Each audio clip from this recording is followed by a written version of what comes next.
हमारे साथ हैं आज ऐसी शख्सियत जो किसी पहचान की मोहताज नहीं है, भाजपा जिला मंत्री रुद्रदेव सिंह जी। एक मिनट, आज मैं आपसे जिला मंत्री के रूप में नहीं, मकसूदन राज परिवार के सदस्य के रूप में बात करना चाहता हूँ। जी बिल्कुल, हम भी मकसूदन के राज परिवार के सदस्य के तौर पर ही आपसे आज बात करना चाहते हैं। मकसूदनगढ़ में क्या कारण है जो जनहित के काम नहीं हो पा रहे हैं?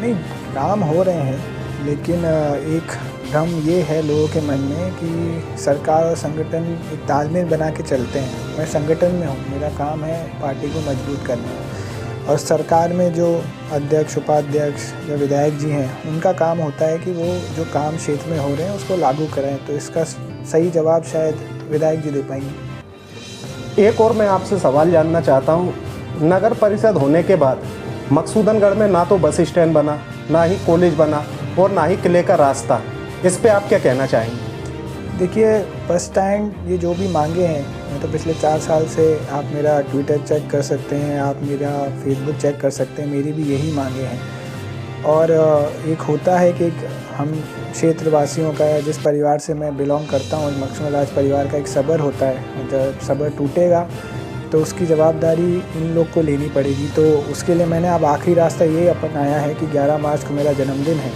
और मेरी जो मांगे हैं, अगर वो उस पर कोई जवाब दे, या तो अधिकारी दे या और कोई दे, उसको लेकर अब मैं आखिरी रास्ते 2 ही विकल्प बचे हैं कि मैं पेंची जाऊंगा हमारे विधायक के पास पदयात्रा करते हुए अपनी मांगे लेकर, और उनसे बोलूँगा कि जल्द से जल्द पूरी हो, और एक वहाँ नहीं जाना हो तो कलेक्टर ऑफिस जाऊँगा।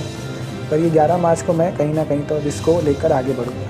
मतलब ये कहें कि जो आंदोलन आप पहले करने वाले थे, वो आंदोलन अब 11 मार्च के बाद किया जाएगा? इसको आप आंदोलन मत बोलिए, जनहित के काम के लिए मैं उन लोग के पास जाऊंगा और अपना ज्ञापन दूंगा। इसमें कोई आंदोलन नहीं है कि वहाँ बैठ जाऊंगा, ऐसा कुछ है। सिर्फ जवाब जानना चाहता हूँ कि मकसूदनगढ़ में एक बस स्टैंड की कमी रही है, और अब इससे ज़्यादा मैं और क्या कह सकता हूँ। मेरी खुद की ज़मीन है गुना रोड पे, एंड अगर 11 मार्च से पहले ये लोग बस स्टैंड के अस्थायी या स्थायी रूप से जो भी ये करना चाहें, जैसी जगह देना चाहें वहाँ दे दें, नहीं तो कुछ महीनों के लिए, क्योंकि मैं भी किसान आदमी हूँ, मेरा उसके अलावा कुछ इनकम है नहीं, तो मैं अपनी ज़मीन कुछ महीनों के लिए दे सकता हूँ बस स्टैंड के लिए। तहसीलदार से बात कर लूँगा एक बार। नगर परिषद द्वारा जो मकसूदनगढ़ में अतिक्रमण पर कार्रवाई की गई थी और गुमटी वालों को हटाया था, जिससे कई परिवार बेरोजगार हो गए और उन गुमटी वालों को अब तक जगह नहीं मिल पाई है, इस पर आप क्या कहना चाहेंगे? नहीं, मैं उस पर, मेरी अभी तहसीलदार साहब से बात हुई थी। जो सब्जी विक्रेता हैं उनको तो शायद जगह मिल चुकी है, और उनका ये थोड़ा एक डाउट था कि वहाँ साफ़ सफाई नहीं है, और उन्होंने वहाँ साफ़ सफाई भी कर दी है, लाइट की व्यवस्था भी कर दी है। अब उनको थोड़ा, सब्जी वालों को ये डाउट है कि जो अंदर जो ठेले लगाएंगे मकसूदनगढ़ में, उनसे ही लोग खरीद लेंगे, तो हमें जहाँ आपने शिफ्ट किया है वहाँ पर हमारे पास कोई नहीं आएगा। तो उसका आश्वासन तहसीलदार साहब दे चुके हैं, और मुझे ऐसा लगता है कि उन लोग को वहाँ 1-2 महीने जाकर शुरू करना चाहिए काम।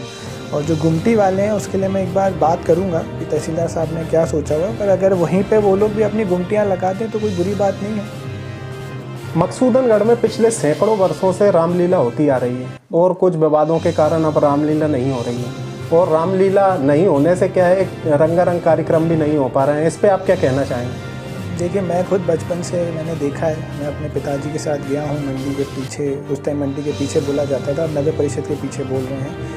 रामलीला होती थी, मंच लगता था, अखाड़े होते थे, एंड बड़ी अफसोस की बात है कि हमारी सरकार होने के बाद भी ये अयोध्या में राम मंदिर बन चुका है, और ये भी एक श्री जी की नगरी है, कि इस पर फैसला क्यों नहीं लिया जा रहा है। तो मैं एक बार अधिकारियों से इस पर चर्चा करूँगा, क्योंकि मुझे इसके बारे में अभी नॉलेज नहीं है कि क्यों इतनी छोटी जो राम राज्य चल रहा है और उसमें ये क्यों नहीं हो पा रहा है। इस पर मैं एक बार अधिकारियों से चर्चा कर लूँ, फिर आपको सब कुछ जानकारी दे पाऊँगा। एक और सबसे महत्वपूर्ण सवाल, मकसूदनगढ़ सहित आसपास के क्षेत्र में आए दिन गाय दुर्घटना का शिकार हो रही हैं, और सैकड़ों गायों की अब तक मौतें हो चुकी हैं।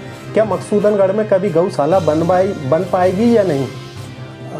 मुझे जो जानकारी प्राप्त हुई है कि नगर परिषद से एक प्रस्ताव पारित हुआ था, लेकिन मैं हैरान हूँ कि वो प्रस्ताव राज्य सरकार को भेजा ही नहीं गया, और अब जाके वो राज्य सरकार के पास जा रहा है। मतलब जो भी प्रस्ताव बनता है, ऐसी चीज़ें राज्य सरकार के पास जानी चाहिए। जो अभी रुक गया था मामला, अब वापस से वो प्रस्ताव बन के गया है तहसीलदार द्वारा।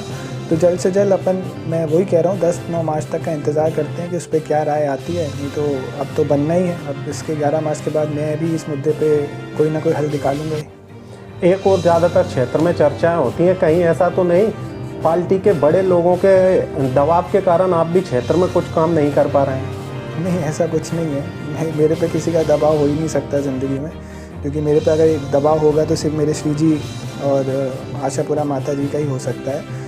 लेकिन हाँ, कोई कारण ऐसा नहीं है, पर यह है कि जनता ने जिन्हें चुना है उनसे जवाब मांगे। अगर जब आज भी कुछ लोग जब यहाँ आते हैं, मैं उनका काम करता हूँ। आप बताइए किसी का काम मैंने नहीं किया हो तो। नगर परिषद बनने के बाद नगर वासियों को उम्मीद थी कि अब क्षेत्र में विकास होगा, काम होंगे, लेकिन अब तक 2 से 3 साल होने पर आ गए और अब कुछ काम नहीं हो पा रहा है, लोग भटक रहे हैं इधर उधर। इस पे आप क्या कहना चाहेंगे? ये तो आप जनता से पूछिए जिनने उन्हें चुना है, क्योंकि उनके भी क्योंकि अभी तक तो शायद, अभी मुझे तो नहीं लगता इतने साल हो गए, अभी चुनाव ही चल रहे हैं शायद, अभी नगर परिषद में चुनाव ही चल रहे थे, अब जाके निपटे हैं जब से सरकार ये प्रस्ताव लाई है 3 साल वाला। तो अब देखते हैं धीरे धीरे होता है कि नहीं, क्योंकि ये तो आप विधायक जी से पूछिए, उनके अंडर का काम है। जो थाना प्रभारी और तहसीलदार द्वारा जो मकसूदनगढ़ क्षेत्र में कार्रवाइयाँ की गई हैं, उस पे आप क्या कहना चाहेंगे? मैं उनकी बहुत प्रशंसा करता हूँ, क्योंकि हमारे यहाँ गलियाँ बहुत छोटी सी थी, आए दिन ट्रैफिक जैम हो रहा था। और सच में तहसीलदार जी को मैं धन्यवाद करता हूँ। टीआई साहब का तो पहला मैंने वीडियो डाला था जहाँ वो गाय को बांध रहे हैं, जो रात में चमकीला उसको क्या बोलेंगे, वो मुझे बहुत अच्छा लगा था कि अधिकारी खुद इस चीज़ में लगे हैं कि गायों का एक्सीडेंट ना हो। और गोरक्षक हमारे यहाँ हैं जो दिन रात उनकी सेवा कर रहे हैं। प्रशंसा तो है, लेकिन दुख और पीड़ा भी है।